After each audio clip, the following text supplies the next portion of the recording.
This is Perspective on Athletics, big thinking for small colleges. Sit back and enjoy this episode.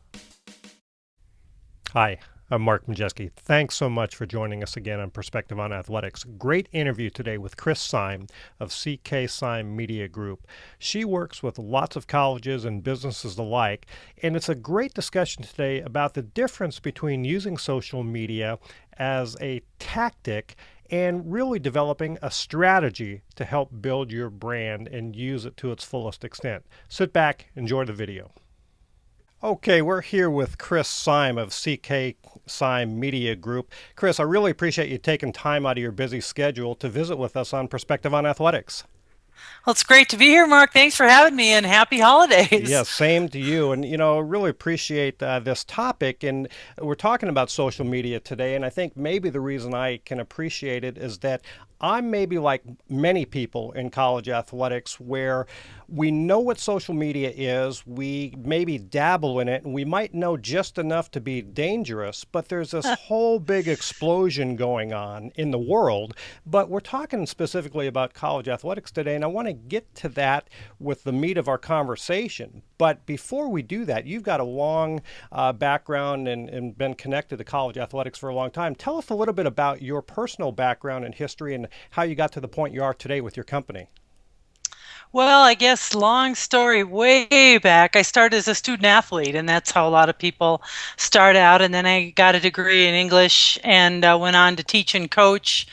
Did some communications work on the side because that's always been my forte. And then the internet came along, and I started to teach on the internet and use it. And then I got into athletics eventually after my kids were out of high school. I was done coaching and teaching at the high school level. I did some newspaper writing, some TV, and some radio gigs in there too as well. And then went back to grad school at Eastern Washington, got my graduate degree in crisis management in athletic administration.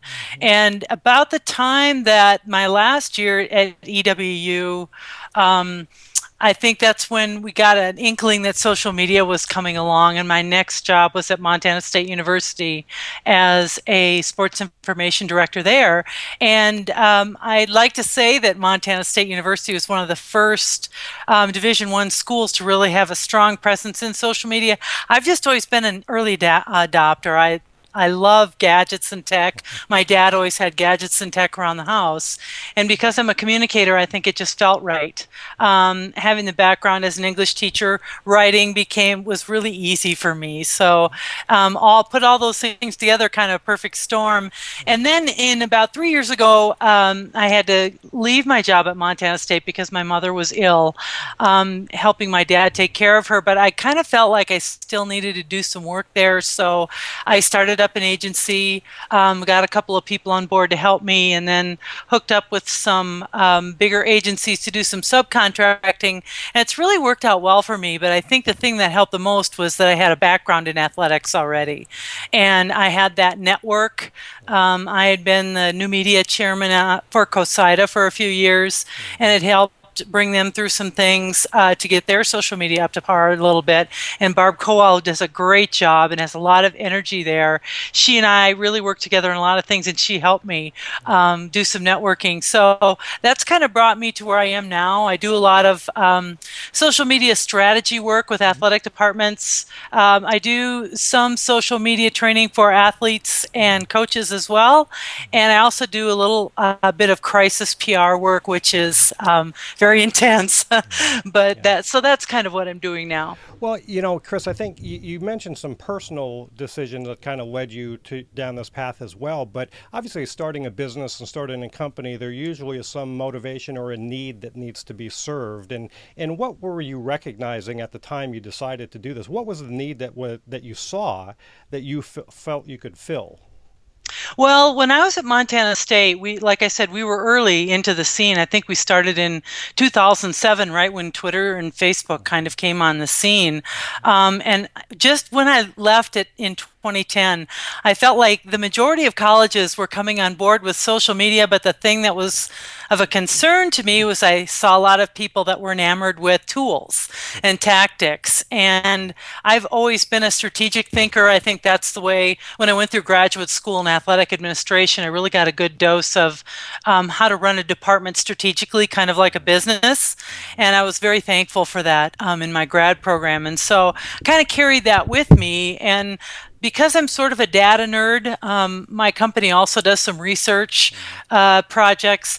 I always want to ask people, why do you want to do that? So if somebody says, well, I want to do this on Facebook, I want to say why. If somebody says because everybody else is doing it, I just kind of say, well, that's not good enough. So I'm probably a devil's advocate around a lot of tables that people get, kind of frustrated with me. But they come on board in the long run when they see that if you have measurable objectives for a campaign, let's say, then you can see what you did right, you can see what you did wrong, and then you can replicate that and have better success. So I also, though, do some. I don't even want to say the word whimsical because I'm not sure that's a good word for this arena, but I do have a client right now that likes to do different things. Kind of goes not against the flow, but is way out ahead of the wave. And sometimes they push me. And if I say, oh, I don't think we should do that, and they say, well, we're going to do it anyway, then I have to get on board and figure out how to make them successful. So it's kind of a give and take, push and shove, whatever you want. But that's what I saw that made me want to stick with that Got business. it. Well, it's really interesting. I think in the grand scheme of things, social media is still in its infancy and it's just evolving so quickly. But because you have a sports information background, I'm curious your thoughts on this. That's typically right now where social media tends to live on most campuses. It seems to be an SID type thing. And it really has begun, I think, to change the role of the sports information director or the communications professional in athletics. And it's not so much about writing anymore. It's 140 characters, and how do you manage that? What are your thoughts on that, and what have you seen out there? Oh boy, do you have like 3 hours? Not quite, but Well, this is a question that we struggled with a lot in COSIDA starting in around 2008, somewhere in there, because sports information kind of was the dumping ground for social media because people didn't see the marketing benefit of it yet. It was more thought of as a way to communicate. I think that we're evolving. Right now, I think that the majority of, even all the way down to NAIA people, are starting to see that social media is a necessity. You have to have it. And so if the sports information director isn't necessarily have time to do that, as a lot don't, or isn't tech savvy, I think that schools are getting better at making social media a collaborative effort. It wasn't so at first, but I think these last couple of years have really seen a lot of even smaller schools hiring social media managers, but they have other duties. So they might be event operations people as well. But there's that social media manager piece is tacked on to the end of their job, and they're looking for people that are savvy and tech smart and understand marketing. And your true social media guy or girl in athletics has really got a lot of knowledge, I think, because they not only need to know sports information, they also need to know marketing and they need to know public relations. So it's got to be a team effort, I think, unless you're a Miami or an Oregon or something like that, and you can hire those people just for that right. purpose. Well, I do want to get to the strategy and the marketing piece and how that all factors in. But, just looking at maybe the average college athletic administrator at the smaller school level, I think some people probably still believe, well, why do I need to get involved? I'm not a University of Oregon. I'm not a Miami. Who's going to follow us? Why do I even need to worry about this? And what's the answer to that? Because it seems to be pretty important, but not everybody is convinced yet. Well, I think that's a great question. I worked with quite a few schools in the West, and I think, well, I'll use Whitworth as an example in Spokane. They're in a small D3 conference, and we had this discussion this summer when I was training the coaches. Why do we have to be on social media? It's just a waste of time. And I told them, well, you're still recruiting, aren't you? And they all said, yeah. And I said, well, is anybody else in your conference using social media to recruit? And they said, yeah. And I'd asked the AD and the sports information director, who were already on board, by the way, are other schools in your conference using social media? It really becomes a competitive arena. And I know it's hard to think of it that way, but the Pacifics and and the Whitworths are not competing against the Miamis. They're competing with each other. And I think we just have to sort of keep that in mind, because that also helps the smaller schools start to think of scale in a different way, because really all we're reading about is the big schools, how they're doing everything so well, and the little schools are going, I can't do that, so I'm not going to do it. And we need to have a very frank and honest discussion at the small school level about how do you scale. That's a necessary skill for marketers, for communicators, for athletic directors, for everybody, because there's so much to be learned from the Miamis and the Oregons and the Washingtons and the Oklahomas, but you need to learn how to scale what they're doing so that you can be successful at it too. Right. I think that's a good point, and especially looking at the small college market. Again, the perception is we're not like them, so it must not pertain to us. But getting back to what you mentioned is there's really this strategic component, and social media is much more than simply a communication tool. It seems to be a very powerful marketing tool, and you mentioned something to me, and I want you to speak to this, which is it's where most people, are missing the point about the strategy. They like to dabble with the tools, as you said. But what do they really need to be focused on, and how do they get there? Well, I think that if you have to understand the components of strategy market to use it in marketing first, and I think that there's a lot of people that don't understand the value of being strategic and using that approach. I've done it for so long; it's in my head, so I don't have to write down a big long strategic marketing plan when we're doing a campaign. I just know the steps to go through. But I think everybody has goals. You have to have a goal. And the piece that everybody misses when we're talking about strategic approach to social media is always the measurement part.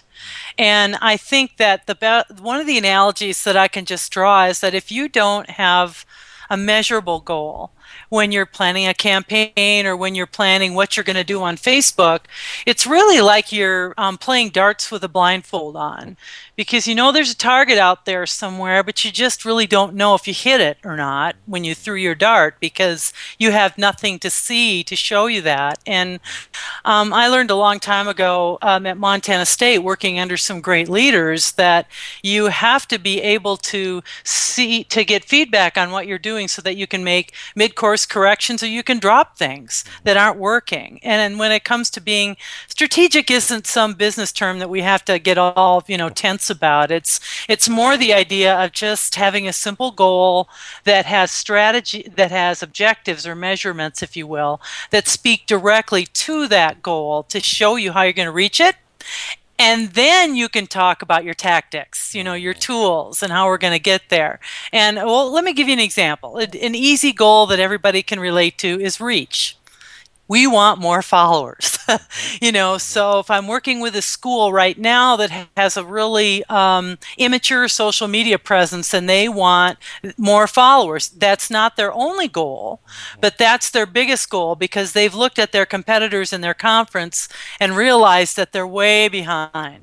And so we've devised a number of strategies to help them increase their reach, or fan follower numbers, if you will, like shares, comments, all those kinds of things. And so we had to spell out measurable objectives for each one of those campaigns that we were doing. So if we start out with 250 Facebook followers and their goal was to be to 2,000 by the end of the year, then that's our goal. That's our metric metric right there. And so we have to lay out a time schedule and milestones and campaign strategies and tactics that we're going to use to get there. And so that's kind of an elementary example of how strategy works. And when you get into the deeper pieces, the engagement pieces, the developing loyal following by using brand advocacy strategies and those kinds of things to solidify your reputation, then it gets a little bit deeper. But I think it still can be at an elementary level, no matter where you are. My biggest problem, Mark, with just the whole strategy piece is that people jump from goals to tactics without knowing how they're going to measure their success. And if they just stop and take a look at what that measurement might be, you might realize that you're really working on the wrong thing and it's not going to work. Maybe reach isn't what we need to be doing. Maybe we already have, an organic strategy in place that will give us the number of followers that we need. And we need to go a little bit deeper and start figuring out how are we going to identify some influencers that are going to help us get our stories out so that we can keep growing organically. I mean, I could go on, but I think you get the idea. Yeah, I do. I think, what would be the most common scenario that you come across where you're either working with a school or you're observing a school and you're noticing that, boy, this is what most people are doing, and if they just did this, they would be a lot better off. Is there a most common scenario that you come across these days? Yes, there are, as a matter of fact. That's a great question, Mark, because there are two. And if you don't mind me just running through the two real Absolutely quick. not. The first one is that social media is still, in athletics, is still functioning as a news horn. And we really need to think twice about using social media for broadcasting news. It's okay to use it for that, but it doesn't return anything in terms of building loyalty, identifying influencers, some of those deeper things that we want to do. So we really need to have start some thinking about what can we do to keep the news on the website, to maybe use Twitter to send people to the website to get news, but not bulk up our social media feeds with game scores and that kind of thing. The second thing is that I think that a lot of departments are struggling with selling social media to the coaches. And we've seen, if you've taken a look at what the University of Washington has done, for instance, with identifying big profile personal brands, their football coach, their basketball coaches, and some of their more popular student athletes, and getting them on social media. I might add, after they've had adequate amounts of training, by the way. But I think that coaches tend to shy away from it, and ADs really need to be pushing some buttons to get more people on social media in the department. You need your development people on Twitter. You need your alumni people on Twitter, but you need your coaches, because your news, when you put news out on social media, it has a very low level of engagement. When you put a well-known face like a football coach or a basketball coach on Twitter, then all of a sudden people are wanting to interact with them because they're a person and they're not a thing. They're not, and so if you get the student athletes on there after they're well trained to do so, then you have an even deeper level of engagement. So I think that's the second piece that I see is really a problem is ADs and coaches and people are shying away from getting on. They just don't want to do that, and it might not be for everybody. But I'm working with one school that just said to the head coaches, you're going to be on there. I'll give you this window, whether it's a 6-month window or whatever, to learn how to do it, and we'll provide you with training, and we'll bring people in to help you out. But get somebody on your staff to help you out if you don't want to do it all yourself. But those are kind of the two things. Yeah, and I think that's common. That's what I've heard from people. And again, they're not quite embracing it because they're not sure how it relates to them. But what are the coaches? How do you get the coaches past that? Because the common response might be, well, what am I going to talk about? What I had for lunch, or what I'm going here. I mean, they just don't know what to say. And I think that's where your strategic component comes in. But what are coaches and ADs supposed to say if they think they have nothing to say? Well, I think first of all, you have to convince them that they do have something to say, but they have to find that voice. And I work with a lot of schools that bring me in just for that. Mm-hmm. Um, because I think sometimes it really helps to bring in an outside person if Mm-hmm. everybody's busy, or you've most universities have access to consultants in some place that can help and bring in people to do training. And a lot of what I've done is I will go in and help coaches by taking them through a very basic social media training first. It shows them things like how often should you post, what kind of things can you be talking about. We've put together some easy cheat sheet kind of tables for them that they can kind of see what they should be doing. Mm-hmm. And then I usually send them through their SID or whoever I'm working with a number of lists to follow on Twitter so that they can follow coaches that do it really well for a month or so, and then kind of dip their toe in.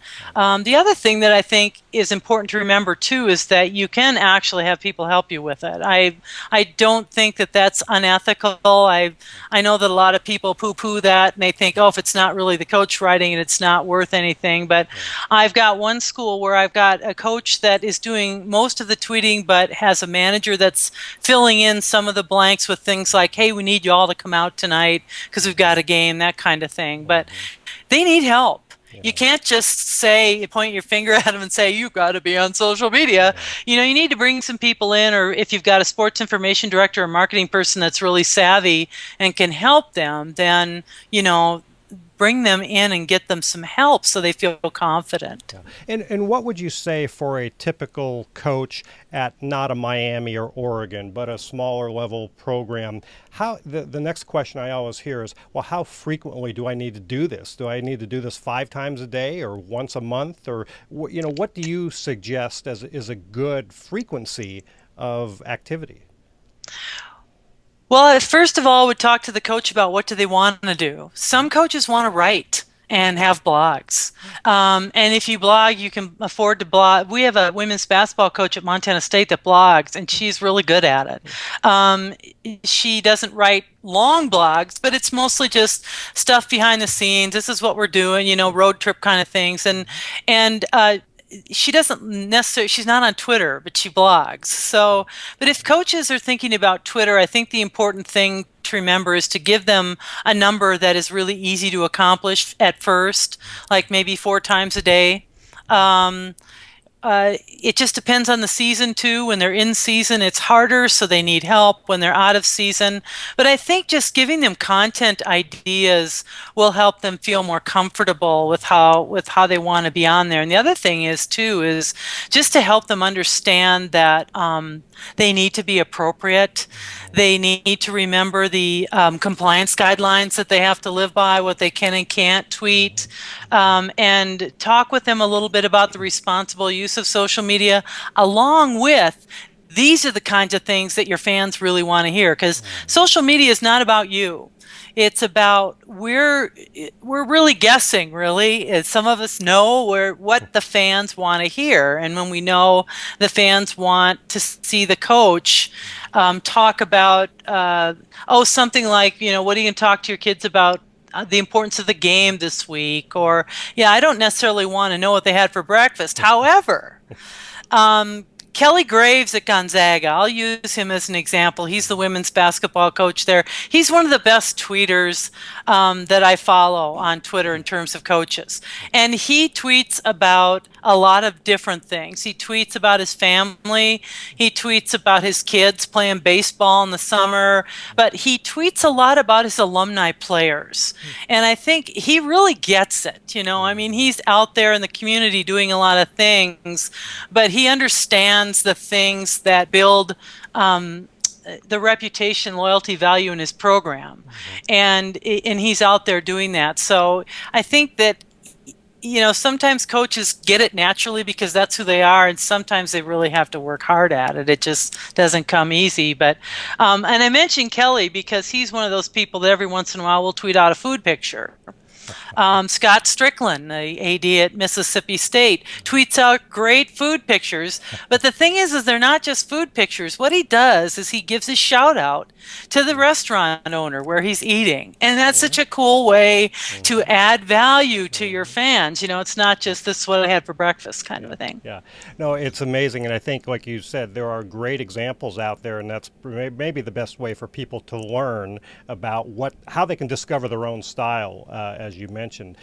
I'm curious about this. Obviously, I think social media started with kind of a news element, as you mentioned, and then there's been a period of time where student athletes, in particular, maybe coaches, were tweeting inappropriate things, and that became kind of crisis management, and you may have dealt with that.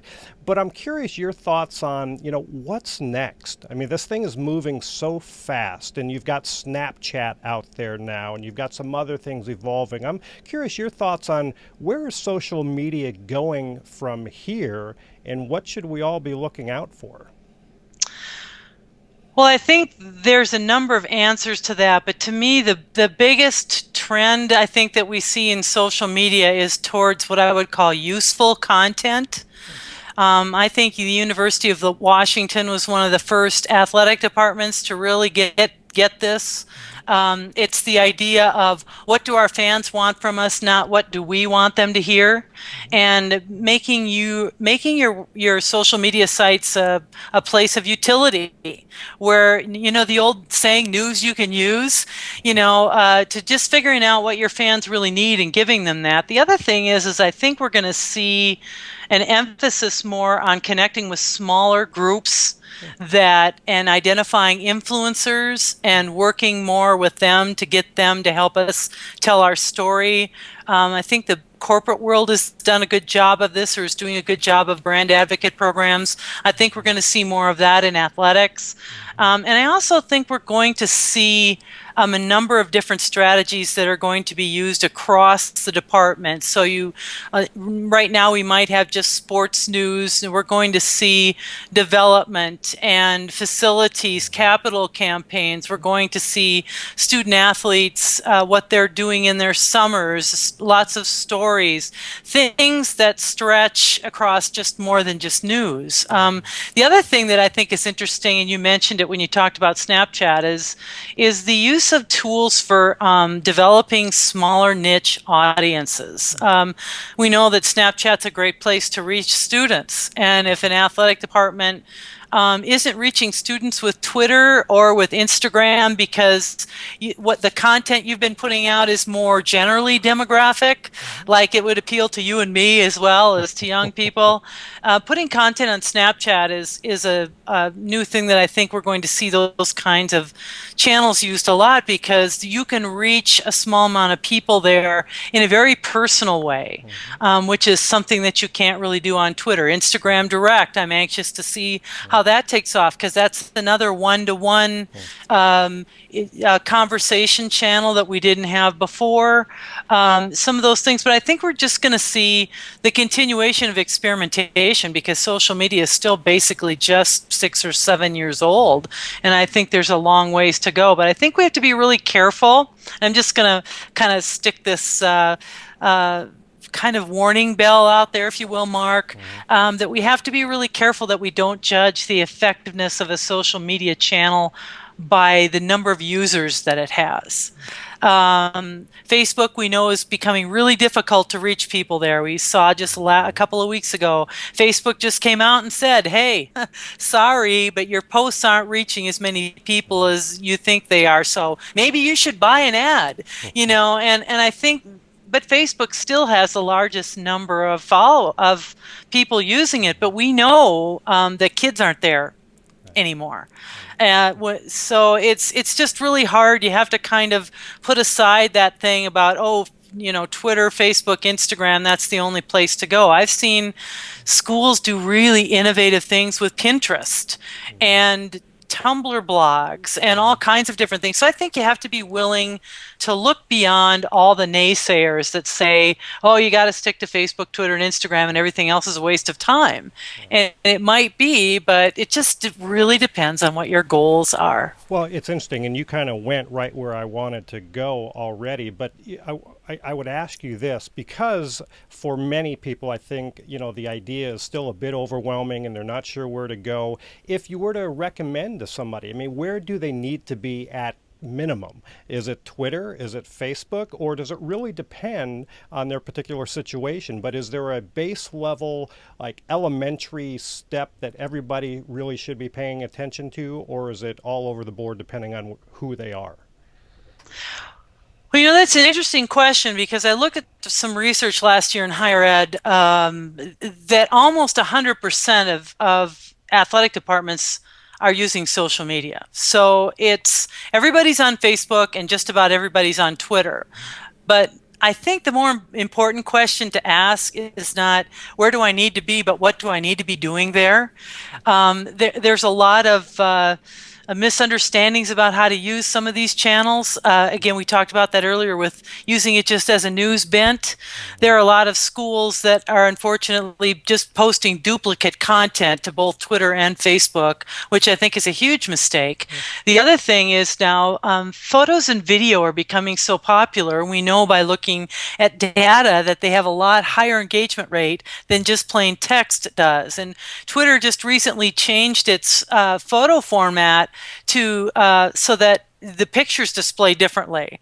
It's a greater opportunity because pictures are no longer square; they're now 2 wide by 1 high. So it gives us better pictures to put in there. But at the same time, if you don't keep up with this stuff, you kind of get lost in the shuffle. Again, it's a competition, but we still have to be able to tell our own stories. So I'm not going to worry if the University of Arkansas, even if I'm in the SEC, I have to wring my hands every day because I think they're way ahead of me in social media. I think it's just important to remember that you need to keep up. Somebody somewhere in the department has to keep up. You have to know how the channels are changing, how the photos display, what new features they're adding, how you can reach your people more effectively, just a lot of different things. And it's unfortunate that, the medium is changing so much, but we really do need to keep up. And I don't think there's a basic formula because I think everybody's already there. I really do. I think I would probably not be wrong if I said 100% of athletic departments are on Facebook. 95% of them are probably on Twitter.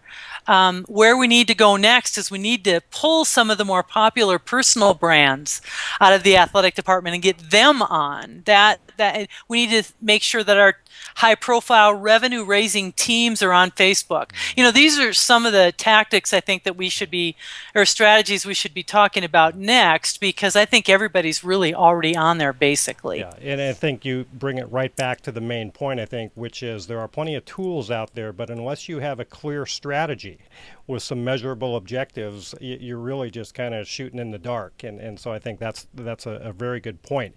We've talked about a lot, Chris, and I want to wrap up this segment, but this has been very useful, and I think there's a lot of great information and a lot of great information on your website. But I do want to mention that you've recently released a new book, and it is called Practicing Safe Social. So give us just a thumbnail. What is that all about, and what led you to write a second book? Well, Practice Safe Social is the name that we started out with in terms of, let's call it responsible use social media training. And when I was at Montana State, I trained athletic team, student athletes how to use social media appropriately so that they didn't get either themselves or their team or their institution in trouble. And I did a lot of this. And when I left, I started getting requests from schools to come and train student athletes and coaches. And at that time, really the only people that were out there doing it were people that didn't have athletic experience. So I just decided that it was time to start doing that. And through COSIDA contacts and other things, I started getting tons of requests from people of, well, we can't really hire a consultant to come in, but how do I do this myself? So I thought, I have to write a book that helps sports information directors, student services people, whoever's in charge of this training at the schools, to just give them a sort of a template or a formula to be able to do their own training. And that's really what got the book started. And then since then, we've taken the Practice Safe Social name, if you will, and designed two more trainings, one for teens, which is a middle school, high school curriculum, and then one that we just announced today, actually, called Personal Trainer, which is training for high-profile personal brands like pro athletes, college coaches that have hundreds of thousands of followers, people that really have a lot of followers and want to learn how to use it well. So it's kind of became a an obsession because we all see all these terrible things that happen to kids on Twitter because they're emotional and they're 18 to 22 year olds and they want things happen. And so there's other people out there besides myself that are doing it, but I think this book is really, it's a blueprint or a map for schools that want to do their own training. Great. Well, it's Practice Safe Social, and I know it's available on Amazon, and it's also on your website too, which is cksyme.org, Right. cksyme.org, and along with a wealth of other information too related to social media and the programs that you offer, and just some other resources and tools for people to learn from. So, Chris, I want to thank you once again for joining us, and we're going to wrap up this segment. But before we go, is there any last thoughts or anything you'd like to say before we close the show? Well, one of the things that I do like to do on my website, Mark, since you mentioned the website, is I love to profile case studies of what schools are doing. So, especially small schools.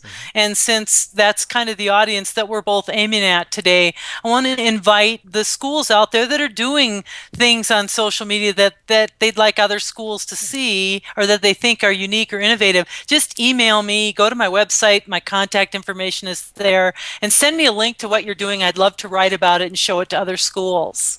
Great. That is awesome, Chris. Appreciate that. And hopefully people take you up on that offer, and we'll make sure we have your contact information along with this post on my website as well. So we want to thank you once again, Chris. It's Chris Syme of CK Syme Media Group for joining us today on Perspective on Athletics. And Chris, I hope in the future you'll come back and visit with us one more time. Thanks for having me, Mark. Okay, best wishes.